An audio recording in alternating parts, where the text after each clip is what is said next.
So hello friends, welcome back to Total Study channel. Today we will learn about Rainbow, that means इंद्रधनुष। तो आज के इस video में हम कवर करने जा रहे हैं इंद्रधनुष होता क्या है, ये कैसे बनता है, इसके कौन कौन से प्रकार हैं और इसके अंतर्गत हम पढ़ेंगे अपवर्तन एवं पूर्ण आंतरिक परावर्तन के प्रोसेस प्लस प्राथमिक एवं द्वितीयक इंद्रधनुष में डिफरेंट क्या है। तब तक के आप बने रहिए हमारे साथ। तो चलिए दोस्तों स्टार्ट करते हैं। इंद्रधनुष होता क्या है। तो वर्षा के समय या वर्षा के बाद जब प्रेक्षक का पीठ जो है सूर्य की ओर हो तो सूर्य के विपरीत दिशा में एक चाप की भांति सौर स्पेक्ट्रम दिखाई देता है, जिसको हम बोलते हैं दोस्तों इंद्रधनुष।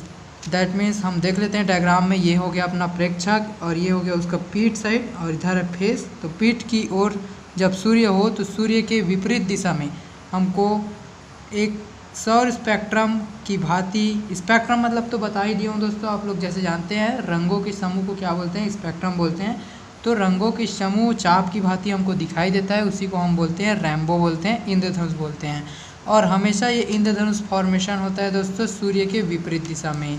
मतलब जब मॉर्निंग टाइम होगा, सुबह की समय हमारा जो रेनबो है वो किधर बनेगा, हमारा पश्चिम की ओर बनेगा। और शाम की समय है हमारा रेनबो बनेगा पूर्व की ओर बनेगा। जैसे कि हम जानते हैं सन जो राइज होता है ईस्ट से होता है, तो ऑब्वियसली सुबह के समय वेस्ट में बनेगा, और जो सेट होता है वो वेस्ट में होता है। तो उस टाइम में मतलब इवनिंग टाइम में हमारा रेनबो है वो पूर्व की ओर बनेगा, ईस्ट की ओर बनेगा। तो हमेशा हमारा रेनबो सन के विपरीत दिशा में ही बनता है। अब चलो डिस्कस कर लेते हैं रेनबो कैसे बनता है, ये बनता क्यों है, इसका भाई बेसिकली रीज़न क्या है, क्यों बनता है इंद्रधनुष। तो इसका बेसिक रीज़न या मेन रीज़न है दोस्तों, सूर्य के जो प्रकाश है उसका जो वर्षा के पानी है उसके साथ अपवर्तन एवं पूर्ण आंतरिक परावर्तन के कारण बनता है दोस्तों। एक बार और सुन लो दोस्तों, ये बनता क्यों है, जो सूर्य का प्रकाश है उसका वर्षा के बूंद के द्वारा अपवर्तन एवं पूर्ण आंतरिक परावर्तन के द्वारा हमारा इंद्रधनुष बनता है। अब इसका प्रोसेस देख लेते हैं दोस्तों। तो ये 3 स्टेप में ये पूर्ण होता है इंद्रधनुष बनने का प्रोसेस। तो यहाँ लिख लेते हैं इंद्रधनुष, ये 3 स्टेप में बनता है। फर्स्ट स्टेप होता है अपवर्तन, सेकंड स्टेप होता है पूर्ण आंतरिक परावर्तन एवं थर्ड स्टेप होता है अपवर्तन। एक बार अपवर्तन होगा, फिर पूर्ण आंतरिक परावर्तन होगा, फिर उसी का अपवर्तन होगा। देन अपन को देखने को मिलेगा इंद्रधनुष आसमान की ओर। तो चलिए देखते हैं अपवर्तन और पूर्ण आंतरिक परावर्तन होता क्या है। जैसे कि अपन हमारे प्रीवियस वीडियो में भी डिस्कस कर चुके हैं अपवर्तन क्या होता है, और पूर्ण आंतरिक परावर्तन तो डिस्कस नहीं किए हैं बल्कि अपवर्तन डिस्कस कर चुके हैं। तो आज दोनों को एक बार और डिस्कस कर लेते हैं कि प्रकाश का अपवर्तन होता कैसे है दोस्तों। तो प्रकाश का अपवर्तन मतलब प्रकाश का एक माध्यम से दूसरे माध्यम में जाना। जब भी प्रकाश हमारा एक माध्यम से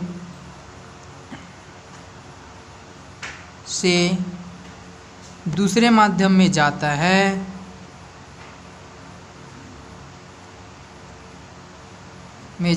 तो हम उसको प्रकाश का अपवर्तन बोलते हैं। जैसे हम इसको प्रिज्म में पढ़े थे दोस्तों, प्रिज्म में हम जैसे श्वेत प्रकाश आपतित कराते थे, तो श्वेत प्रकाश एट दैट टाइम इस समय विरल माध्यम में है, और विरल माध्यम में जैसे हम प्रकाश को आपतित कराते हैं प्रिज्म में, तो विरल से सघन माध्यम में आता है, मतलब प्रकाश का अपवर्तन हो जाता है। इसी प्रोसेस को बोलते हैं प्रकाश का अपवर्तन।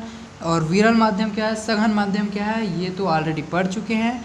यदि आपको पता नहीं है फिर तो अभी डिस्कस कर लेते हैं थोड़ा सा। विरल माध्यम एक ऐसा माध्यम जिसमें जो मॉलिक्यूल्स होते हैं, कण होते हैं, उसकी जो दूरी होती है दूर दूर में होती है, और यहाँ प्रकाश का जो गति होती है वो बहुत तेज होती है।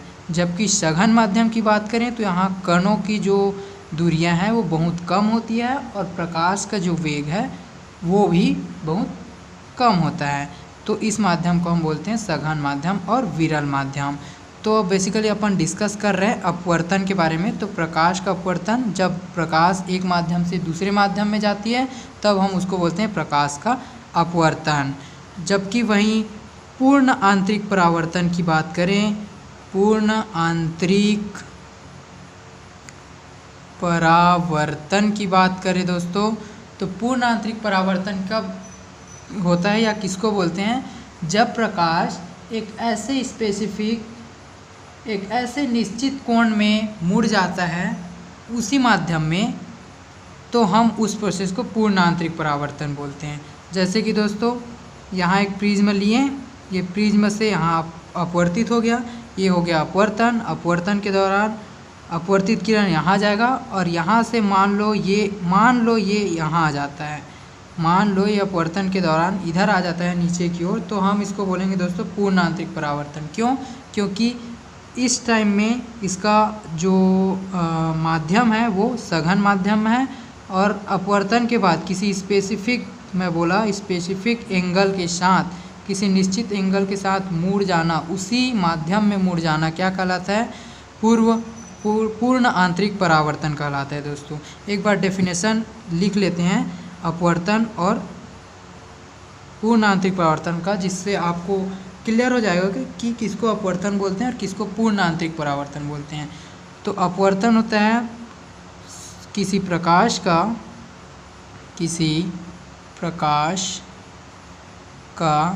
ये किसी प्रकाश है, मतलब इसमें श्वेत प्रकाश भी ले सकते हैं या एक वर्णी प्रकाश, जो मन चाहे उस प्रकाश का एक माध्यम से दूसरे माध्यम में जाना क्या कहलाता है, प्रकाश का अपवर्तन कहलाता है। जबकि पूर्ण आंतरिक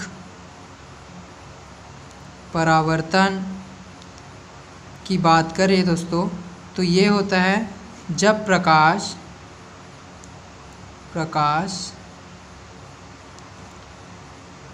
एक माध्यम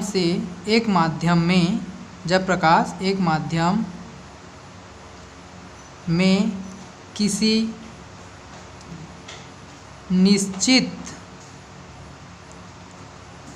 निश्चित कोण के साथ या किसी निश्चित कोण बनाते हुए उसी माध्यम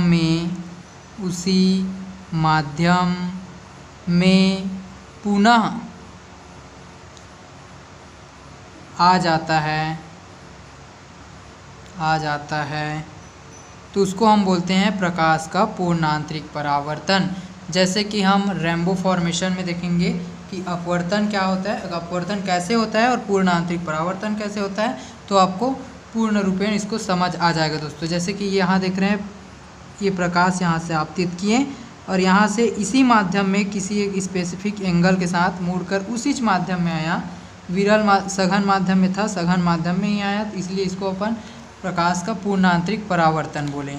अब देखते हैं रेनबो फॉर्मेशन कैसे होता है।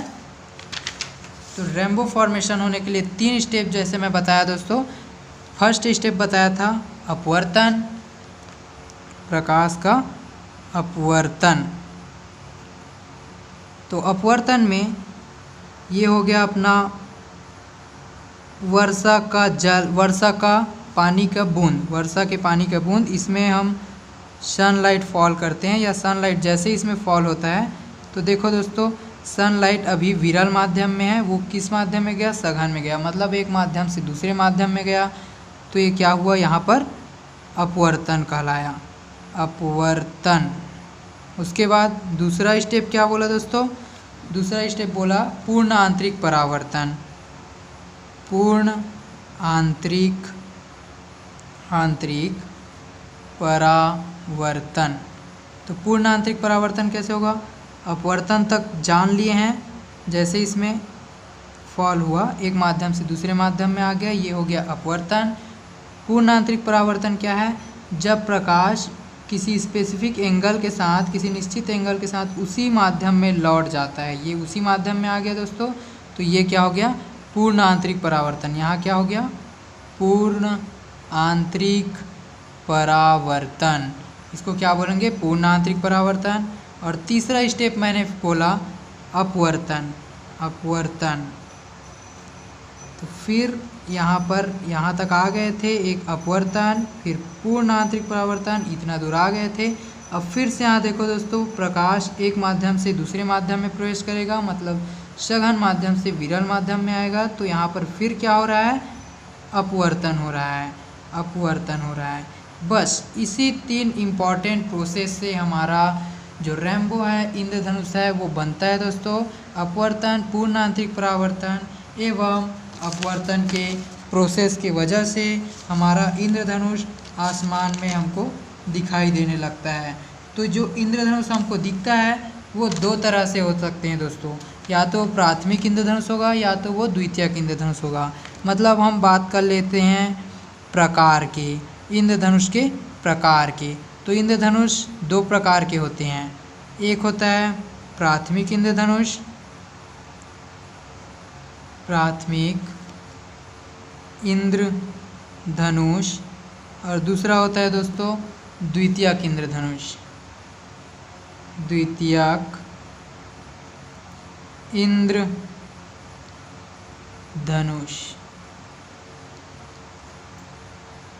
चलिए दोस्तों स्टार्ट करते हैं। प्राथमिक इंद्रधनुष क्या होता है? तो प्राथमिक इंद्रधनुष सूर्य के प्रकाश का वर्षा के जल के बूंद के द्वारा 2 बार अपवर्तन एवं 1 बार पूर्ण आंतरिक परावर्तन के द्वारा प्राथमिक इंद्रधनुष बनता है दोस्तों। क्या बोला दोस्तों मैंने? सूर्य के प्रकाश का वर्षा के जल के बूंद द्वारा 2 बार अपवर्तन एवं 1 बार पूर्ण आंतरिक परावर्तन के द्वारा जो बना हुआ इंद्रधनुष है उसको हम बोलते हैं प्राथमिक इंद्रधनुष। तो चलिए देख लेते हैं ये कैसे फॉर्मेशन होता है दोस्तों। तो ये हो गया अपना जल का बूंद, इधर हो गया सन, यहाँ से गया इसमें सनलाइट, तो सनलाइट गया, तो यहाँ पर हो रहा है एक माध्यम से दूसरे माध्यम में सूर्य का प्रकाश प्रवेश कर रहा है, मतलब यहाँ पर हुआ अपवर्तन, एवं एक माध्यम से दूसरे माध्यम में गया तो ये विचलित हो जाएगा दोस्तों। जैसे कि अपन प्रिज्म में पढ़ चुके हैं, वो अपने मार्ग से विचलित हो जाता है क्योंकि यहाँ पर एक अभिलंब खींच जाती है। ये प्रोसेस आप जाके वहाँ से पढ़ लीजिएगा। उसके बाद यहाँ से एक बार पूर्ण आंतरिक परावर्तन होता है। यहाँ पर क्या हो रहा है? पूर्ण आंतरिक परावर्तन हो रहा है क्योंकि प्रकाश उसी माध्यम में कोई स्पेसिफिक या निश्चित कोण के साथ मुड़ जा रहा है, तो ये क्या हो रहा है? पूर्ण आंतरिक परावर्तन हो रहा है। और फिर देखो दोस्तों, फिर यहाँ से एक माध्यम से दूसरे माध्यम में आया, मतलब फिर यहाँ क्या हुआ? अपवर्तन हुआ। मतलब कि यहाँ 2 बार अपवर्तन, यहाँ एक अपवर्तन एवं यहाँ एक अपवर्तन हुआ तथा यहाँ पूर्ण आंतरिक परावर्तन हुआ। तो ऐसे स्थिति में जो बनने वाला इंद्रधनुष है उस इंद्रधनुष को हम बोलते हैं प्राथमिक इंद्रधनुष। एक बार और देख लो दोस्तों, प्राथमिक इंद्रधनुष वो इंद्रधनुष होता है जिसमें सूर्य के प्रकाश पानी के वर्षा के जल के बूंद के द्वारा 2 बार अपवर्तन एवं 1 बार पूर्ण आंतरिक परावर्तन के दौरान जो रेनबो बनता है, जो इंद्रधनुष बनता है, उसको प्राथमिक इंद्रधनुष बोलते हैं। और इसके बारे में कुछ जानकारी जान लेते हैं। ये तो हो गया ओनली एक ही रंग का, यहाँ लाल रंग का देख लेते हैं, लाल रंग का हो गया। अब बात करते हैं बैगनी रंग का। तो यहाँ बैगनी रंग इसमें फॉल होगा। तो जैसे कि हम जानते हैं इसमें 2 बार अपवर्तन होगा, 1 बार अपवर्तन हो गया और 1 बार पूर्ण आंतरिक परावर्तन होगा। उसके बाद जो फॉर्मेशन होगा वो होगा अपना प्राथमिक इंद्रधनुष। और बेसिक चीज़, प्राथमिक इंद्रधनुष पृथ्वी के क्षैतिज के द्वारा लाल रंग जो है वो 42 डिग्री का एंगल बनाता है, एवं जो बैगनी रंग है वो 40 डिग्री का एंगल बनाता है दोस्तों। आप इसको याद रखना पड़ेगा आप लोग को कि जो लाल रंग है वो ऊपर में होता है और वो क्षैतिज के साथ, पृथ्वी के क्षैतिज के साथ 42 अंश का कोण बनाता है, और जो बैगनी है वो पृथ्वी के क्षैतिज के साथ 40 अंश का कोण बनाता है। मतलब इसके जो कोणीय चौड़ाई की बात करें दोस्तों तो 42 - 40 = 2 डिग्री आ जाएगा दोस्तों। तो इसमें कोणीय चौड़ाई 2 डिग्री होता है, प्लस इसमें ऊपर में लाल रंग होता है, आप देख सकते हैं ऊपर में लाल रंग होता है, एवं नीचे में है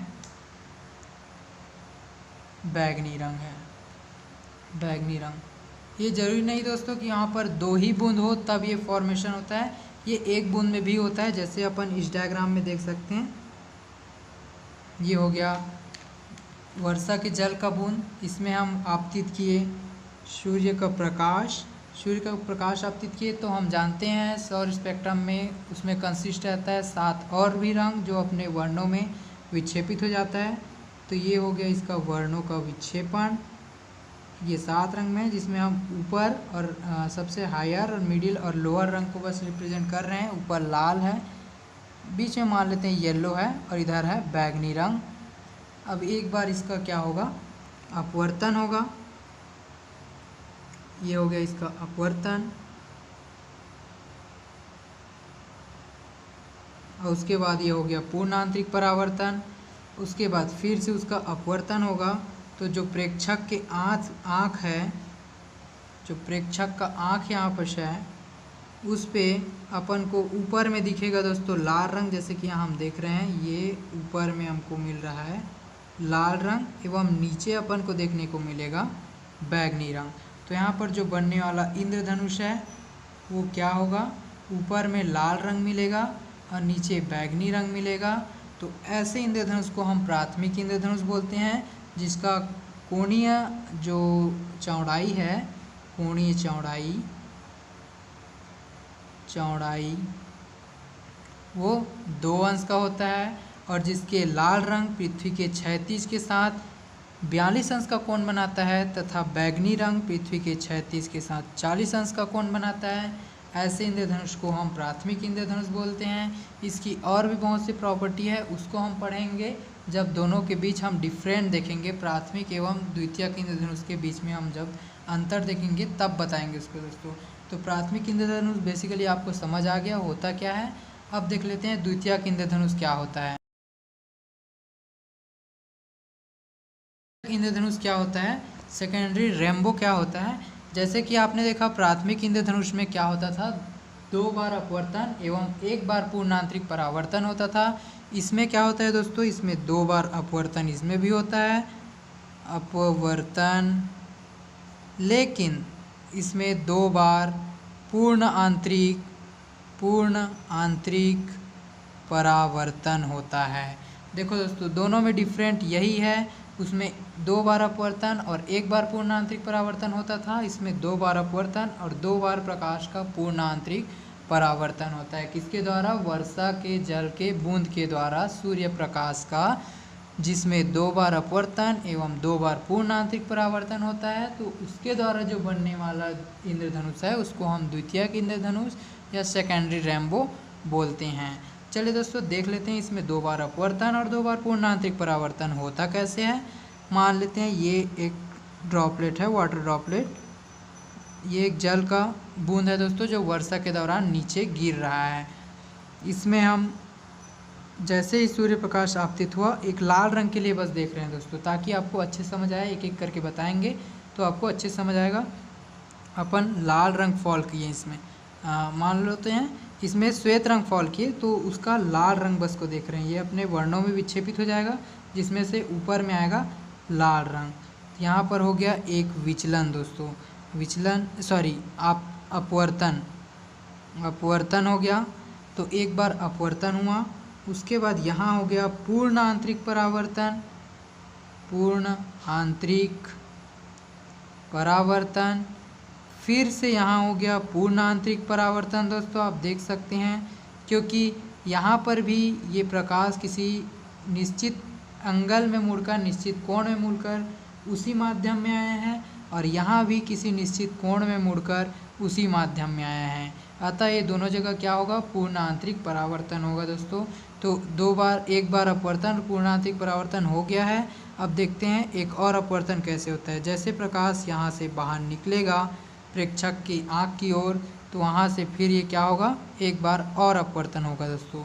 तो इस तरह से द्वितीयक जो इंद्रधनुष है उसमें 2 बार अपवर्तन एवं 2 बार पूर्ण आंतरिक परावर्तन होता है, जिसकी वजह से जो इंद्रधनुष बनता है उसको द्वितीयक इंद्रधनुष बोलते हैं। और इसमें दोस्तों, इसमें ऊपर में होता है बैंगनी रंग। तो ये है बैंगनी रंग का स्पेक्ट्रम। बैंगनी ये क्यों होता है, इसको मैं अभी आपको डिस्कस करूँगा दोस्तों। उसमें ऊपर में लाल रंग होता था, इसमें ऊपर में बैंगनी रंग होता है और नीचे में लाल रंग होता है। तो जो नीचे में बनाएंगे वो कुछ ऐसे ही बनेगा, लेकिन वो होगा दोस्तों लाल रंग, ये होगा लाल रंग। और इसमें डिफरेंट है, जो बैंगनी रंग है वो पृथ्वी के क्षैतिज के साथ 55 अंश का कोण बनाता है, एवं जो लाल रंग है वो पृथ्वी के क्षैतिज के साथ 52 अंश का कोण बनाता है दोस्तों। मतलब इसके कोणीय चौड़ाई की बात करें तो 55 अंश माइनस 52 अंश इज इक्वल टू 3 अंश। तो कोणीय चौड़ाई इसका कितना हो जाएगा दोस्तों, 3 डिग्री। एंगुलर विड्थ इसका हो जाएगा 3 डिग्री दोस्तों। उसमें एंगुलर विड्थ जो कोणीय चौड़ाई था वो 2 डिग्री था, इसमें कोणीय चौड़ाई 3 डिग्री हो जाता है। और इसमें लाल रंग नीचे होता है और बैंगनी रंग ऊपर होता है। अब इसका रीज़न देख लेते हैं दोस्तों, इसका रीज़न क्या होता है, क्यों यहाँ पर लाल रंग ऊपर ना होकर के नीचे आ जाता है। तो जैसे कि हम एक और डायग्राम आपको समझाने के लिए बना रहे हैं, ताकि आपको पूरा समझ आ जाएगा। उस डायग्राम को आप अच्छे से देखेंगे तो इसको थोड़ा बड़ा बनाते हैं ताकि क्लियरली आपको दिखे। इसमें जैसे हम फॉल किए सन रेस, तो यहाँ पर हुआ एक बार अपवर्तन, और ये अपने विभक्त रंगों में ये अपवर्तित हो जाएगा दोस्तों। तो देख लेते हैं, ये अपने अवयवी रंग में क्या हो गया, अपवर्तित हो गया, जिसमें ऊपर क्या है, लाल रंग है, नीचे क्या है, बैंगनी रंग है दोस्तों। ऊपर क्या है, लाल रंग है, नीचे क्या है, बैंगनी रंग है। अब देख लेते हैं, इसका एक बार पूर्ण आंतरिक परावर्तन हुआ, एक बार पूर्ण आंतरिक परावर्तन यहाँ से हुआ, और ये हुआ एक बार और पूर्ण आंतरिक परावर्तन। अब ध्यान से देखना दोस्तों, एक बार अपवर्तन हुआ है और 2 बार पूर्ण आंतरिक परावर्तन हुआ है। अब उसके बाद एक बार और अपवर्तन होगा, जो कि प्रेक्षक के आँख में जाएगा। ये हो गया एक बार और अपवर्तन, जो कि यहाँ जाएगा प्रेक्षक के आइस में जाएगा सीधा। अब यहाँ देखो दोस्तों, ऊपर क्या रंग है, ये आए, ये गए और ये देखे तो अपन को मिल रहा है बैंगनी रंग दोस्तों। मतलब जो बैंगनी रंग नीचे है वो यहाँ आके ऊपर में आ गया है, बैंगनी रंग ऊपर में आ गया। इसका रीज़न क्या है दोस्तों, प्रकाश का 2 बार पूर्ण आंतरिक परावर्तन की वजह से जो बैंगनी रंग नीचे था वो ऊपर में आ गया है। और लाल रंग को देखो दोस्तों, लाल रंग इधर आया और इधर आया, तो लाल रंग आ गया है नीचे की ओर। तो प्रकाश की 2 बार पूर्ण आंतरिक परावर्तन की ही वजह से दोस्तों इसमें ऊपर में अपन को देखने को मिलता है, जहाँ यहाँ पर अपन को रेनबो दिखाई देगा, तो उस रेनबो में हमारा ऊपर में होगा लाल रंग, ऊपर में आ जाएगा बैंगनी रंग एवं नीचे में आ जाएगा लाल रंग दोस्तों। द्वितीयक इंद्रधनुष की जब बात करते हैं और इसके कोणीय चौड़ाई की बात करते हैं तो 3 डिग्री अपन निकाले हैं दोस्तों। प्लस इसमें जो ऊपर में क्या रंग बनता है, बैंगनी रंग बनता है। तो जो बैंगनी रंग है वो पृथ्वी में क्षैतिज के साथ 55 अंश का कोण बनाता है, और लाल रंग है वो क्षैतिज के साथ 52 अंश का कोण बनाता है दोस्तों। एवं ये इतना इसका बेसिक इन्फॉर्मेशन है, और इसकी कुछ प्रॉपर्टी है वो सब हम इन दोनों में अंतर जब पढ़ेंगे उस पे डिस्कस करेंगे दोस्तों। तो चलो अब पढ़ लेते हैं प्राथमिक इंद्रधनुष और द्वितीयक इंद्रधनुष होता क्या है। ये तो पढ़ लिया, उसमें दोनों में अंतर पढ़ लेते हैं। तो चलिए दोस्तों अब देख लेते हैं प्राथमिक एवं द्वितीयक इंद्रधनुष में अंतर क्या है। तो सबसे पहला अंतर तो यही है दोस्तों कि प्राथमिक इंद्रधनुष में जो प्रकाश का इसमें प्रकाश का 2 बार अपवर्तन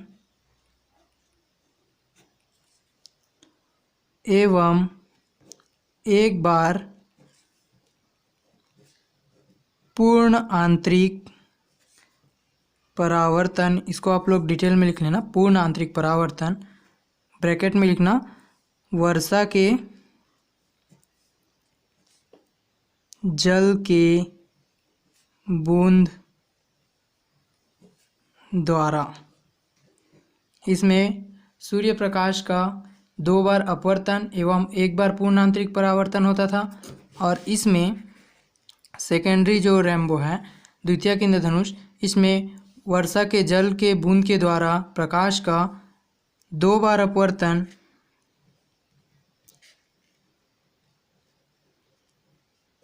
एवं 2 बार पूर्ण आंतरिक परावर्तन होता है। फर्स्ट डिफरेंस समझ आया दोस्तों। सेकंड डिफरेंस है दोनों के बीच कि इसमें प्राइमरी इंद्रधनुष में लाल रंग ऊपर रहता है और बैंगनी रंग नीचे रहता है, क्योंकि एक ही बार इसमें पूर्ण आंतरिक परावर्तन होता है। इस वजह से ऊपर में रहता है लाल रंग एवं नीचे में रहता है बैंगनी रंग।